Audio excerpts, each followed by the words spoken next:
ഇന്ന് ഞാൻ എളുപ്പത്തിൽ എങ്ങനെയാണ് ഒരു ചോക്ലേറ്റ് കേക്ക് ഉണ്ടാക്കുന്നതെന്ന് കാണിക്കാം.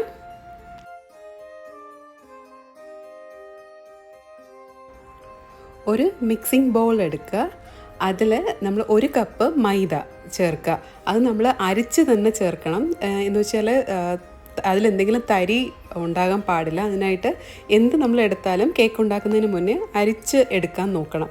അപ്പോൾ 1 കപ്പ് മൈദ, അതിൻ്റെ കൂടെ 1/4 കപ്പ് കൊക്കോ പൗഡർ, അത് അൺസ്വീറ്റൻ തന്നെ മേടിക്കണം. അതും നമ്മൾ ചെറുതായിട്ട് അരിച്ച് തന്നെ എടുക്കണം.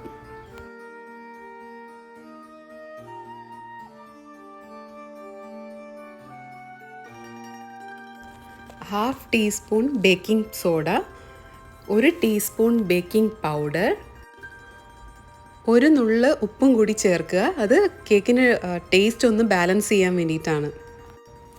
അടുത്തതായിട്ട് 1 കപ്പ് പഞ്ചസാര.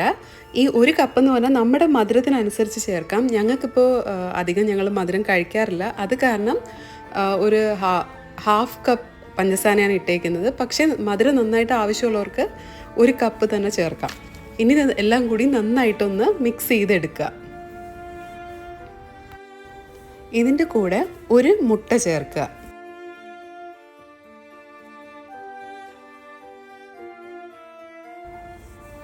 അര കപ്പ് പാല് ചേർക്കുക. 1/4 കപ്പ് എണ്ണ ചേർക്കുക. ഏത് എണ്ണ വേണമെങ്കിലും നമുക്ക് ചേർക്കാം. ഏത് കുക്കിംഗ് ഓയിലായാലും കുഴപ്പമില്ല. ഞാനിപ്പോൾ ഒലിവ് ഓയിലാണ് ഉപയോഗിച്ചേക്കുന്നത്. ഇതിൻ്റെ കൂടെ 1 ടേബിൾ സ്പൂൺ വനില എസൻസ് കൂടി ചേർക്കുക.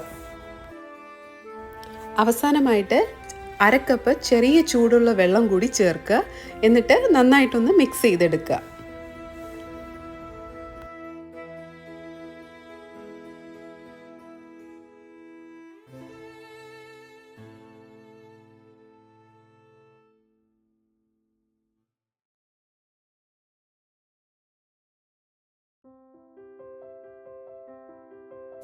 ഇനി കേക്ക് ഉണ്ടാക്കുന്ന പാത്രം എടുക്കുക. അതിൽ ബട്ടർ ചേർക്കുക.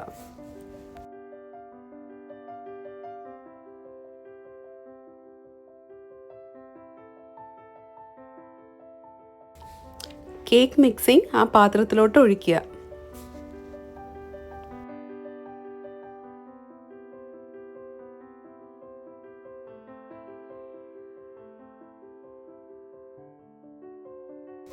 രണ്ട് മൂന്ന് പ്രാവശ്യം ഒന്ന് ഷേക്ക് ചെയ്ത് കൊടുക്കുക. എന്തെങ്കിലും ബബിൾസ് ഉണ്ടെങ്കിൽ അതൊന്ന് പൊട്ടിപ്പോകാൻ വേണ്ടിയിട്ടാണ്. ഇനി ഇത് അവനിൽ വെച്ച് ഒരു 180 ഡിഗ്രി സെൽഷ്യസിൽ 30 മിനിറ്റ് ബേക്ക് ചെയ്തെടുക്കുക. ഇത് കറക്റ്റായിട്ട് ബേക്ക് ആയോ എന്ന് അറിയാനായിട്ട് ഒരു ടൂത്ത് പിക്ക് നമ്മൾ അതിനകത്ത് വെച്ച് നോക്കുക. നമ്മൾ എടുത്ത് നോക്കുന്ന സമയത്ത് അതിലൊന്നും കേക്കൊന്നും ആ ടൂത്ത് പിക്കിലായിട്ടില്ല എങ്കിൽ അത് നന്നായിട്ട് കുക്കായിട്ടുണ്ട് എന്നാണ് മീനിങ്. അതിലെന്തെങ്കിലും ആയിട്ടുണ്ടെങ്കിൽ നമ്മൾ കുറച്ച് ഒരു 5-10 മിനിറ്റും കൂടി ബേക്ക് ചെയ്തെടുക്കുക. ഞാനിപ്പോൾ ഈ കേക്ക് കമിഴ്ത്തിയാണ് വെച്ചേക്കുന്നത്. കാരണം ഞാനിതിൻ്റെ പുറത്ത് ഒരു കേക്കും കൂടി വെക്കും. എന്നിട്ട് അതിൻ്റെ ഇടയ്ക്കായിട്ട് മിൽക്ക് ഫ്രോസ്റ്റിങ്ങോ അല്ലെങ്കിൽ ചോക്ലേറ്റ് ഫ്രോസ്റ്റിങ്ങോ കൂടി ചേർക്കും.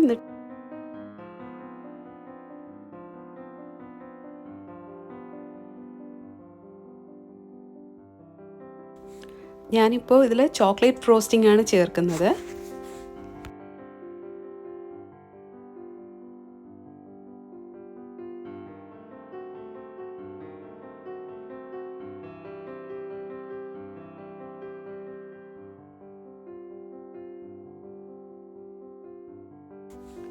ഞാനിപ്പോൾ ചോക്ലേറ്റ് ഫ്രോസ്റ്റിംഗ് ഒക്കെ ചേർത്ത് ഒരു ലെയർ ഇട്ടു. അതിൻ്റെ പുറത്തായിട്ട് ഇനി അടുത്ത കേക്ക് വെച്ചു. ഇനി ഞാൻ ഒരു ലെയർ കൂടി ചോക്ലേറ്റ് ഫ്രോസ്റ്റിംഗ് ചേർക്കും. ചോക്ലേറ്റ് കേക്ക് റെഡി ആയിട്ടുണ്ട്. ഞങ്ങൾക്ക് വീട്ടിലെല്ലാവർക്കും ഈ കേക്ക് ഒത്തിരി ഇഷ്ടമായി. ഈ വീഡിയോ നിങ്ങൾക്ക് ഇഷ്ടപ്പെടുകയാണെങ്കിൽ ഒന്ന് സബ്സ്ക്രൈബ് ചെയ്തേക്കണേ.